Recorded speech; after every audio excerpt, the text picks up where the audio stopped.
El Coco, de Stephen King. Recurro a usted porque quiero contarle mi historia, dijo el hombre acostado sobre el diván del Dr. Harper. El hombre era Lester Billings, de Waterbury, Connecticut. Según la ficha de la enfermera Vickers, tenía 28 años. Trabajaba para una empresa industrial de Nueva York. Estaba divorciado y había tenido 3 hijos, todos muertos. No puedo recurrir a un cura porque no soy católico. No puedo recurrir a un abogado porque no he hecho nada que deba consultar con él. Lo único que hice fue matar a mis hijos, de uno en uno. Los maté a todos. El Dr. Harper puso en marcha la grabadora. Billings estaba duro como una estaca sobre el diván, sin darle un ápice de sí. Sus pies sobresalían, rígidos por el extremo. Era la imagen de un hombre que se sometía a una humillación necesaria. Tenía las manos cruzadas sobre el pecho como un cadáver. Sus facciones se mantenían escrupulosamente compuestas. Miraba el cielo raso, blanco, de paneles, como si por su superficie desfilaran escenas e imágenes. ¿Quiere decir que los mató realmente o...? No, pero fui el responsable.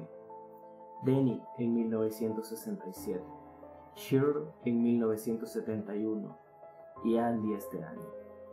Quiero contárselo. El Dr. Harper no dijo nada. Le pareció que Billings tenía un aspecto demacrado y envejecido. Su cabello raleaba, su tez estaba pálida, sus ojos encerraban todos los secretos miserables del whisky. Fueron asesinados, ¿entiende? Pero nadie lo cree. Si lo creyeran, todo se arreglaría. ¿Por qué? Pues porque... Billings se interrumpió y se irguió bruscamente sobre los codos, mirando hacia el otro extremo de la habitación. ¿Qué es eso?, bramó. Sus ojos se habían entrecerrado, reduciéndose a 2 tajos oscuros. ¿Qué es qué? ¡Esa puerta! El armario empotrado donde guardo mi abrigo. ¡Ábralo! ¡Quiero ver qué hay dentro! El Dr. Harper se levantó en silencio, atravesó la habitación y abrió la puerta. Dentro, una gabardina marrón colgaba de una de sus 4 perchas.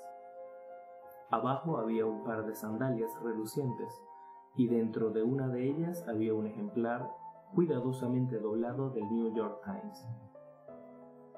¿Conforme?, preguntó el Dr. Harper. Sí. Billings dejó de apoyarse sobre los codos y volvió a su posición anterior. Decía, manifestó el Dr. Harper mientras volvía a la silla, decía que si se pudiera probar el asesinato de sus 3 hijos, todos sus problemas se solucionarían. ¿Por qué? Me mandarían a la cárcel, explicó Billings. Para toda la vida. En una cárcel uno puede ver lo que hay dentro de todas las habitaciones. ¿Cómo fueron asesinados sus hijos? No traten de arrancármelo por la fuerza. Billings se volvió y miró a Harper con una expresión aviesa. Se lo diré, no se preocupe. No soy uno de esos locos que se pasean por el mundo pretendiendo ser Napoleón o que justifican haberse aficionado a la heroína o a la marihuana porque su madre no los quería. Sé que no me creerá. No me interesa. La verdad no me importa. Me bastará solo con contárselo. Muy bien. El Dr. Harper extrajo su pipa. Bueno, me casé con Rita en 1965. Yo tenía 21 años y ella 18. Estaba embarazada. Ese hijo fue Denny. Sus labios se contorsionaron para formar una sonrisa gomosa, grotesca, que desapareció en un abrir y cerrar de ojos. Tuve que dejar la universidad y buscar empleo. Pero no me importó. Los amaba a los 2. Éramos realmente felices. Rita volvió a quedar embarazada poco después del nacimiento de Denny, y Cheryl vino al mundo en diciembre del 66. Andy nació en el verano de 1969, cuando Denny ya había muerto. Andy fue un accidente. Eso dijo Rita, al menos. Aseguró que a veces los anticonceptivos fallan. Y yo sospecho que fue más que un accidente. Sí, me entiende. Los hijos atan al hombre, como bien sabrá. Eso le gusta a las mujeres, sobre todo cuando el hombre es más inteligente que ellas, ¿no le parece? Harper emitió un gruñido neutro. Pero no importa. A pesar de todo, los quería. Lo dijo con un tono casi vengativo, como si hubiera amado a sus hijos para castigar a su esposa. ¿Quién mató a los niños?, preguntó Harper. El Coco, respondió inmediatamente Lester Billings. El Coco los mató a todos. Sencillamente salió del armario y los mató. Claro, usted debe creer que estoy loco. Lo leo en su cara, pero no me importa. Lo único que deseo hacer es desahogarme y luego irme. Lo escucho, dijo Harper. Bien. Todo comenzó cuando Danny tenía casi 2 años y Shirley era poco más que un bebé. Danny empezó a llorar cuando Rita lo tenía en la cama. Verá, teníamos un departamento de 2 dormitorios. Shirley dormía en una cuna en nuestra habitación. Al principio pensé que Danny lloraba porque yo no podía llevarle el biberón a la cama. Rita dijo que no nos obstináramos, que tuviéramos paciencia, que le diéramos el biberón y que él ya lo dejaría solo. Pero así es como los niños se echan a perder. Si eres tolerante con ellos, los malcrías. Después te hacen sufrir. Se dedican a violar chicas. Quién sabe, empiezan a drogarse o se hacen maricas. ¿Se imagina lo horrible que es despertar una mañana y descubrir que tu hijo varón, es marica? Bueno, en fin. Poco después de un tiempo, cuando vimos que no se acostumbraba, empecé a acostarle yo mismo, y si no dejaba de llorar, le daba un par de nalgadas. Entonces Rita dijo que repetía a cada rato, Luz, Luz. Bueno, no sé, ¿quién entiende lo que dicen los niños tan pequeños? Solo las madres lo saben. Rita quiso instalarle una lámpara de noche, uno de esos artefactos que se adosan a la pared con la figura del ratón Mickey o de Huckleberry Hound, lo que sea, no sé. Yo no se lo permití. Si un niño no le pierde el miedo a la oscuridad cuando es pequeño, nunca se acostumbrará a ella. Aunque bueno, murió de todos modos el verano que siguió al nacimiento de Shirley. Esa noche yo lo metí en la cama y empezó a llorar. Enseguida. Esta vez entendí lo que decía. Señaló directamente al armario cuando lo dijo. ¡El Coco!, gritó. ¡El Coco, papá! Apagué la luz y salí de la habitación. Le pregunté a Rita por qué le había enseñado esa palabra al niño. Sentí deseos de pegarle un par de bofetadas, pero me contuve. Ella juró que nunca se lo había enseñado. Y entonces la acusé de ser una condenada embustera. Verá, ese fue un mal verano para mí. Solo conseguí que me emplearan para cargar camiones de Pepsi-Cola en un almacén, y estaba siempre cansado. Shirley se despertaba y lloraba todas las noches. Rita la tomaba en brazos y gimoteaba también. Le aseguro que a veces tenía ganas de arrojarlas a las 2 por la ventana. Dios mío, a veces los mocosos te hacen perder la cabeza. Podrías matarlos, ¿no creen? Bien. El niño me despertó a las 3 de la mañana, puntualmente. Fui al baño medio dormido y Rita me preguntó si había ido a ver a Danny. Le contesté que lo hiciera ella y volví a acostarme. Estaba casi dormido cuando Rita empezó a gritar. Me levanté y entré en la habitación. El niño estaba acostado, boca arriba, muerto. Blanco como la harina, excepto donde la sangre se había acumulado por efecto de la gravedad. La parte posterior de las piernas, la cabeza, las nalgas.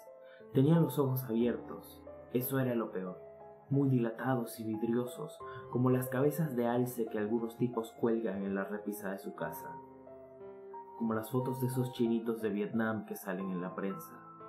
Pero un niño norteamericano no debería tener esa expresión, muerto boca arriba, con pañales y pantaloncitos de goma porque durante las últimas 2 semanas se había vuelto a orinar encima. Ay, qué espanto. Solo de recordarlo me estremece. Yo amaba a ese niño. Billings meneó la cabeza lentamente y después volvió a ostentar la misma sonrisa gomosa y grotesca de antes. Rita chilló hasta desgañitarse. Trató de alzar a Denny y mecerlo, pero yo no se lo permití. A la policía no le gusta que uno toque las evidencias. Eso me ha quedado claro siempre.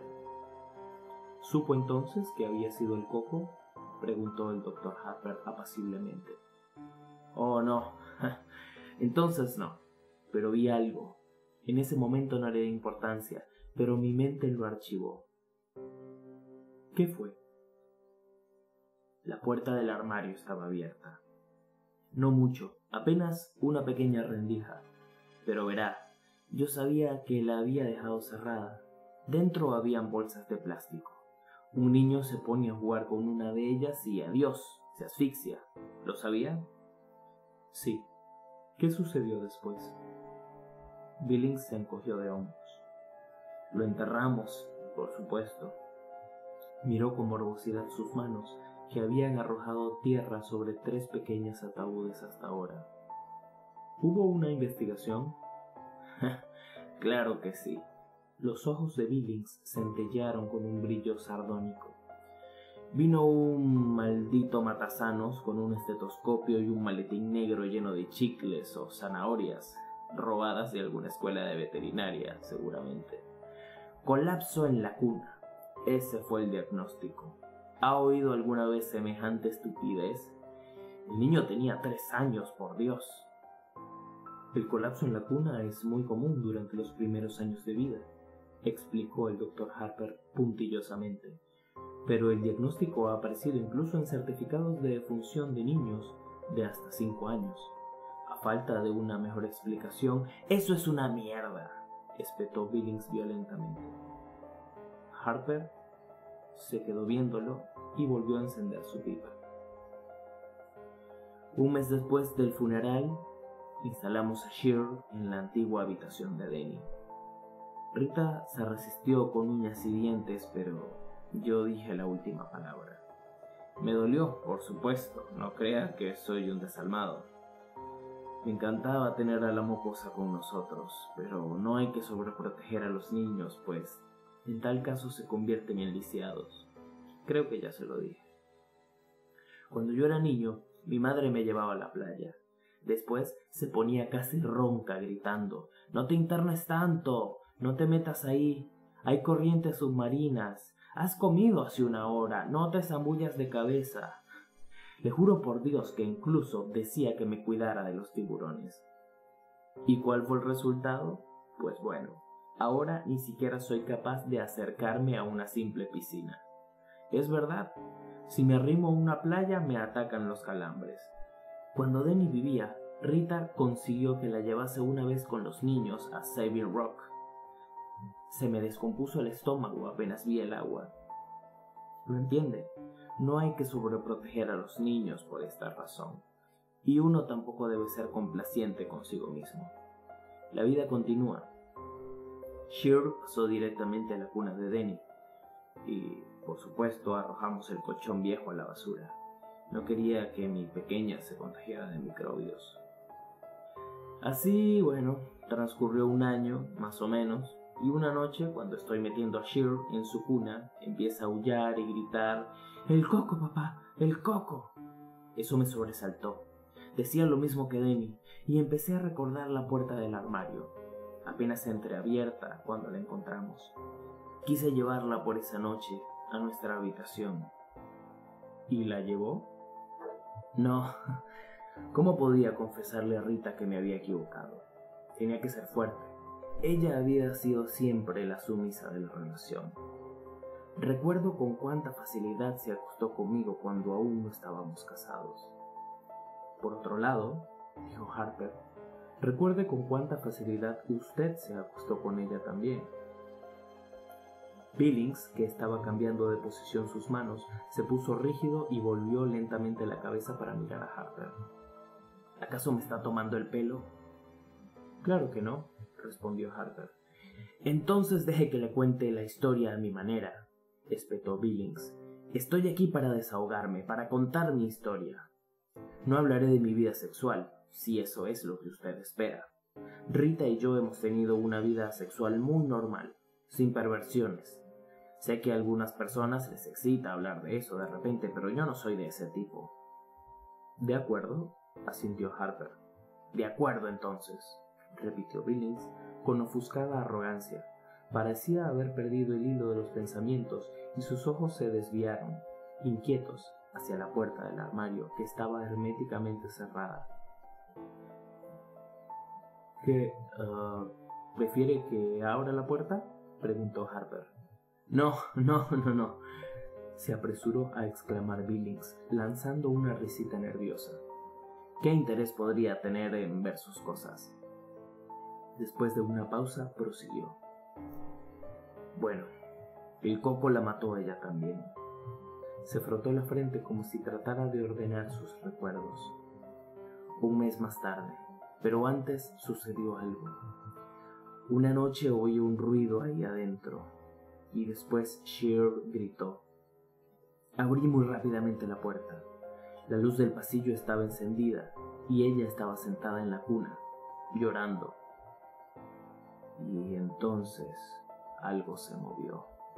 En las sombras, junto al armario, algo se deslizó de repente. ¿La puerta del armario estaba abierta entonces? Un poco, solo una rendija. Billings se humedeció los labios.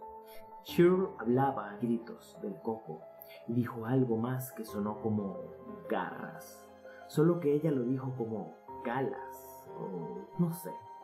Bueno, quién sabe. A los niños les resulta difícil pronunciar la letra R. Rita vino corriendo y preguntó qué sucedía. Le contesté que le habían asustado las sombras de las ramas que se movían en el techo. ¿Galochas, tal vez?, preguntó Harper. ¿Eh? Galas, galochas. Creo que son una especie de sandalias. Quizá ella había visto las sandalias en el armario y eso fue lo que quiso decir. Quizás se refería a eso, pero no lo creo. Yo nunca le enseñé esa palabra. Más bien me pareció que decía garras. Sus ojos empezaron a buscar otra vez la puerta del armario. Sí, garras, garras, largas garras. Su voz se había reducido a un susurro. ¿Miró dentro del armario entonces? Sí. Las manos de Billings estaban fuertemente entrelazadas sobre el pecho, tan fuertes que se veía una luna blanca en cada nudillo. ¿Había algo dentro?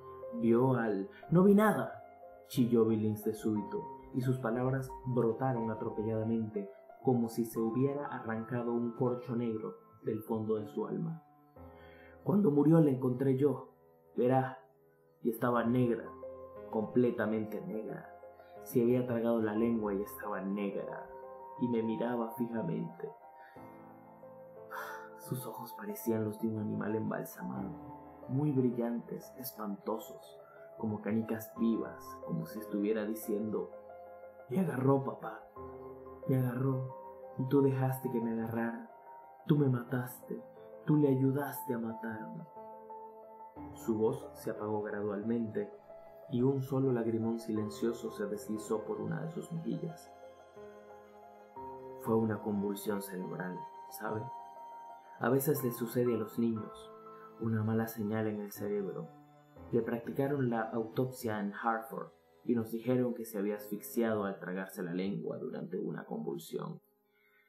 Y yo tuve que volver a casa solo porque Rita se quedó allí, bajo los efectos de los sedantes. Estaba fuera de sí. Tuve que volver a casa, y sé que a un niño no le atacan las convulsiones por una alteración cerebral. Las convulsiones pueden ser el producto de un susto, y yo tuve que volver solo a casa, donde estaba eso. Dormí en el sofá, con la luz encendida. ¿Sucedió algo entonces? Tuve un sueño.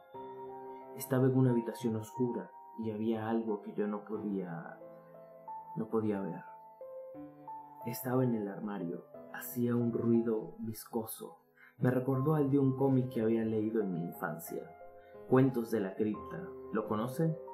Dios, había un personaje llamado Graham Ingalls, capaz de invocar a los monstruos más abominables del mundo y algunos otros de otros mundos. En el relato, una mujer ahogaba a su marido. Le ataba unos bloques de cemento a los pies y lo arrojaba a una cantera inundada. Pero él volvía. Estaba totalmente podrido y de color negro verdoso. Los peces habían devorado sus ojos y tenía algas enredadas en el pelo y la ropa. Volvía y la mataba. Y cuando me desperté en mitad de la noche pensé que lo encontraría ahí, inclinado sobre mí, con sus garras, largas garras. El doctor Harper consultó su reloj digital que estaba embutido en la mesa.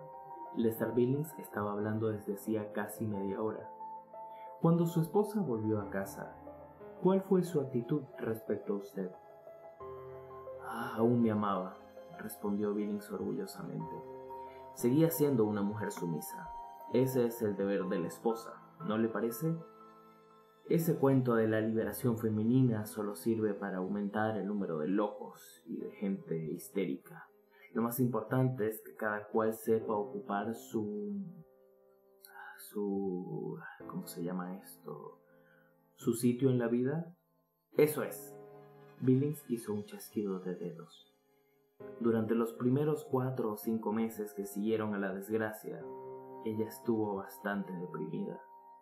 Arrastraba los pies por la casa, no cantaba, no veía la TV, ya no reía. Yo sabría que se sobrepondría. Cuando los niños son tan pequeños, uno no logra encariñarse tanto.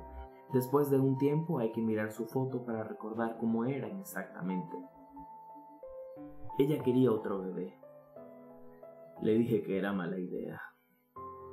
No de forma definitiva, sino que todo a su tiempo.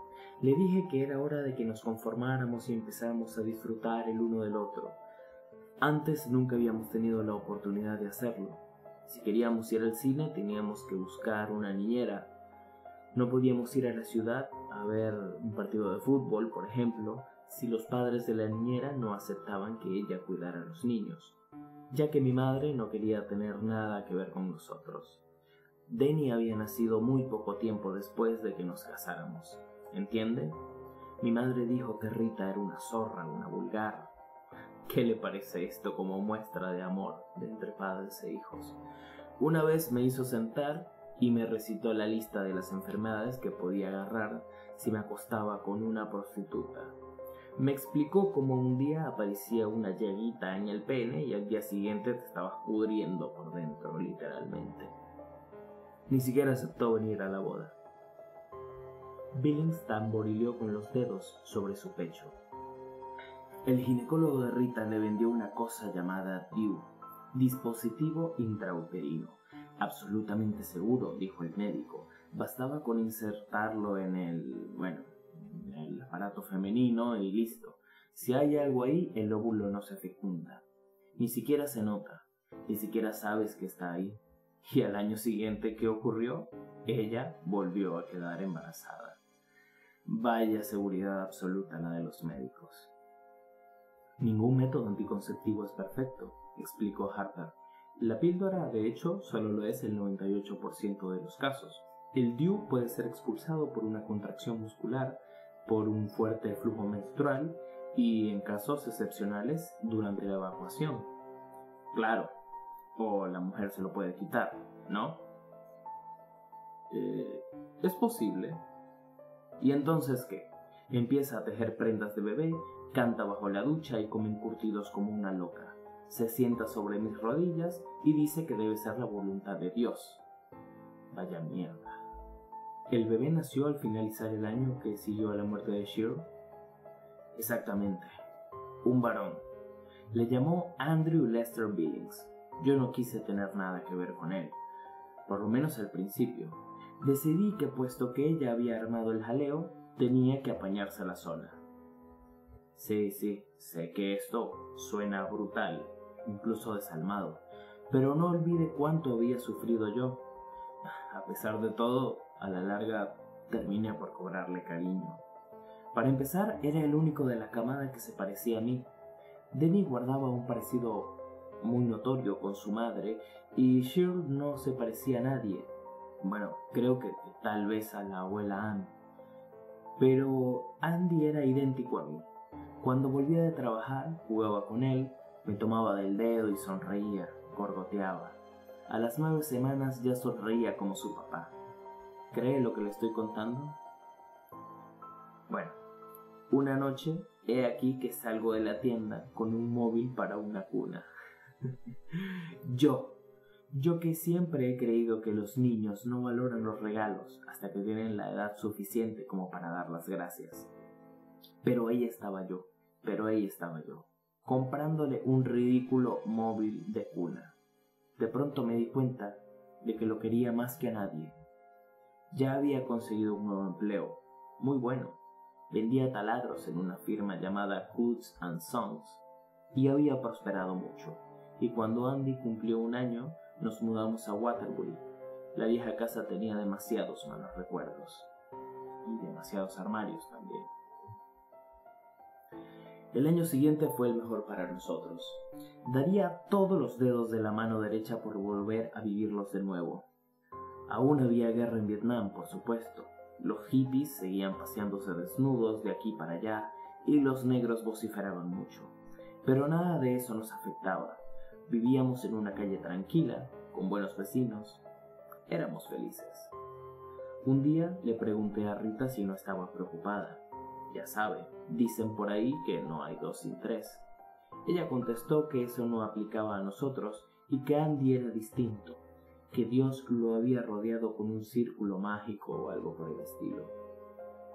Bueno, el año pasado no fue tan bueno. Algo cambió en la casa. Empecé a dejar los zapatos en el vestíbulo porque ya no me gustaba abrir la puerta del armario. Pensaba constantemente, ¿y qué harás si está ahí dentro, agazapado y listo para abalanzarse apenas abras la puerta? Entonces empecé a imaginar que oía ruidos extraños, como si algo negro, verde y húmedo se estuviera moviendo, a gatas, ahí adentro. Rita me preguntó que si no trabajaba demasiado, y empecé a insultarla como antes. Me revolvía el estómago dejarlos solos para ir a trabajar, pero al mismo tiempo me alegraba salir. Dios, me alegraba salir. Verá, empecé a pensar que nos había perdido durante algún tiempo. Cuando nos mudamos, había tenido que buscarnos, deslizándose por las calles durante la noche, quizá reptando por las alcantarillas, olfateando nuestro rastro. Necesitó 1 año, pero nos encontró. Ha vuelto, me dije una noche. Le apetece a Andy y le apetezco yo. Empecé a sospechar entonces que si piensas mucho en algo y crees que existe, termina por corporalizarse.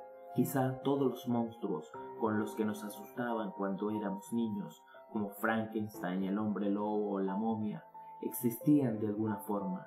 Existían en la medida suficiente como para matar a los niños que aparentemente habían caído en un abismo o se habían ahogado en un lago o habían desaparecido sin más. ¿Se está evadiendo de algo, señor Billings? Billings permaneció un largo rato callado. El reloj digital marcó que habían pasado 2 minutos. Por fin, Billings prosiguió. Andy murió en febrero. Rita no estaba en casa. Había recibido una llamada de su padre. Su madre había sufrido un accidente de coche un día después de Año Nuevo, y creían que no se salvaría. Esa misma noche Rita tomó un autobús y se fue. Su madre no murió, afortunadamente, pero estuvo mucho tiempo, casi 2 meses, en la lista de pacientes graves. Yo tenía una niñera excelente, que estaba con Andy durante el día, pero por las noches nos quedábamos solos él y yo, y las puertas de los armarios insistían en abrirse. Billings se humedeció los labios. El niño dormía en la misma habitación que yo. Es curioso, además, una vez cuando cumplió 2 años, Rita me preguntó si quería instalarlo en otro dormitorio. Spock, u otro de esos charlatanes que salen en la tele sostienen que es malo que los niños duerman con sus padres. ¿Entiende? Se supone que eso les produce traumas sexuales o algo por el estilo, pero nosotros solo lo hacíamos cuando el niño dormía. Yo no quería mudarlo, tenía miedo, después de lo que le había pasado a Danny y a Cher. Pero lo mudó, ¿verdad?, preguntó el Dr. Harper. Sí, respondió Billings. En sus facciones apareció una sonrisa enfermiza y amarillenta. Lo mudé. Otra pausa. Billings hizo un esfuerzo por proseguir. Tuve que hacerlo. Todo había andado bien mientras estaba en casa, pero cuando ella se fue, eso empezó a envalentonarse. Empezó a... Ay, por Dios, no me lo va a creer. Sé que esto sonará como una locura, pero créame que no soy uno de los locos que aparecen en el fichero de su secretaria. Pero usted no estaba allí y no puede contradecirme. Una noche todas las puertas de la casa se abrieron de par en par y a la mañana siguiente, al levantarme, encontré un rastro de cieno e inmundicia en el vestíbulo, entre el armario de los abrigos y la puerta principal. ¿Eso salía o entraba? No lo sé, juro ante Dios que no lo sé. Los discos aparecían totalmente rayados y cubiertos de un limo pegajoso. Los espejos se rompían solos y los ruidos. Dios, los ruidos. Me despertaba a las 3 de la mañana y miraba la oscuridad y al principio me decía, es solo el reloj. Pero debajo de ese tic-tac oía algo que se movía sigilosamente, pero no con demasiado sigilo porque quería que yo lo oyera. Era un deslizamiento pegajoso, como de algo salido del fregadero de la cocina, o un chasquido seco, como el de garras que se arrastraban suavemente sobre la baranda de la escalera. Y entonces cerraba los ojos, pensando que si oírlo era espantoso, verlo sería... Dios. Y siempre temía que los ruidos se interrumpieran fugazmente y que luego estallara una carcajada en mi cara con una bocanada de aire con olor a coles rancias, y que una de esas manos se cerrara sobre mí, sobre mi cuello. Billings estaba pálido, tembloroso. De modo que lo mudé. Verá, sabía que primero iría a buscarle a él, porque era más pequeño, más débil, y así fue. La primera vez chilló en mitad de la noche, y finalmente, cuando reuní los cojones suficientes para entrar, lo encontré de pie, en la camita, gritando. «El coco, papá, el coco, quiero ir con papá, quiero ir con papá». Pero no pude. Y una hora más tarde oí un alarido sobrecogedor, gorgoteante. Me di cuenta de que lo amaba mucho porque entré corriendo, sin siquiera encender la luz. Corrí. Oh, Dios mío, le había atrapado. Le sacudía como un perro sacude un trapo, y vi algo con unos repulsivos hombros encorvados y una cabeza de espantapájaros, y sentí el olor parecido al que despide un ratón muerto. Oí cómo se quebraba el cuello de Andy. Fue un ruido semejante al del hielo que se quiebra cuando uno patina sobre un estanque en invierno. ¿Qué sucedió después? Eché a correr. ¿Qué le parece esto como muestra de cobardía? Fui a una cafetería que estaba abierta toda la noche y me metí allá adentro. Me tomé 6 tazas de café, una después de otra. Luego volví a casa. Cuando amanecí allá, estaba tumbado en el suelo, mirándome, acusándome. Había perdido un poco de sangre por una oreja y solo una rendija del armario estaba abierta. Harper miró el reloj digital. Habían pasado 50 minutos. Señor Billings, pídale 1 hora a la enfermera. ¿Quiere? ¿Los martes y los jueves le queda bien? Solo he venido a contarle mi historia, respondió Billings, para desahogarme. Le mentí a la policía, ¿sabe? Dije que probablemente el niño había tratado de bajar por la cuna por la noche y... se lo creyeron. Claro que sí. Eso es lo que parecía, un accidente, como tantos otros. Pero Rita comprendió la verdad. Rita comprendió finalmente. Disculpe, señor Billings, pero tenemos que conversar mucho, manifestó el doctor Harper después de una pausa. Creo que podemos eliminar parte de su sentimiento de culpa, pero antes tendrá que desear realmente liberarse de ellos. ¿Es que acaso piensa que no lo deseo?, exclamó Billings, apartando el antebrazo de sus ojos enrojecidos, irritados y dolorosos. Aún no, prosiguió Harper. ¿Los martes y los jueves le queda bien? Usted es un maldito curandero, masculló Billings, y después de mirarlo fijamente, agachó la cabeza. Está bien, tal vez sea lo mejor. Martes y jueves. Pídale esos días a la enfermera, por favor. Adiós, señor Billings.